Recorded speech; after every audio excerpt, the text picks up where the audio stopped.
La chronique du jour. Mesdames et messieurs, bonjour. Suite à plusieurs travaux, aussi bien en médecine, en psychiatrie qu'en psychologie, l'on sait à quel point les pensées négatives, la morosité peuvent affecter un sujet au point de le fragiliser à en être malade. C'est que les émotions qui nous conduisent à broyer du noir peuvent non seulement entraîner une fatigue pathologique, mais également déboucher sur l'épuisement physique et psychique de l'organisme.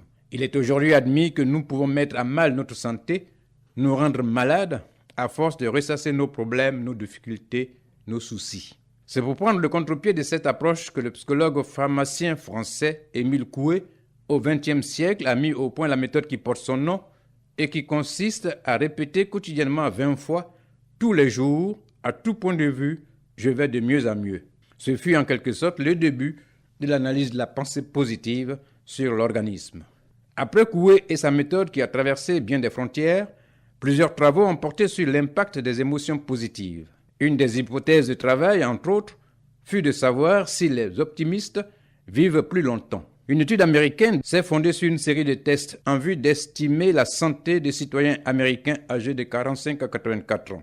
Outre les mesures qui ont porté sur la pression artérielle, la glycémie, les niveaux de cholestérol, l'alimentation, le tabagisme, la corpulence, l'état des organes internes tels que le foie, les reins, la présence d'arthrose et une évaluation de la santé mentale en général, la cohorte d'individus a été soumise à des affirmations en vue de déterminer leur degré d'optimisme. Et les plus optimistes sont incontestablement ceux ou celles qui voient en toutes circonstances leur avenir en rose. Aucun nuage, aucune situation ne peuvent les amener à douter de cette issue on ne peut plus favorable. À l'analyse des données, le professeur Rosalba Hernandez de l'Université de l'Illinois aux États-Unis a constaté que les personnes les plus optimistes ont 2 fois plus de chances d'avoir une santé cardiovasculaire idéale par rapport aux pessimistes. Il est à noter que cette étude vient appuyer les conclusions d'une étude précédente, celle-là conduite par le docteur Kubanzinski de Harvard, qui en 2011 avait établi que le fait d'être satisfait dans les domaines particuliers de la vie,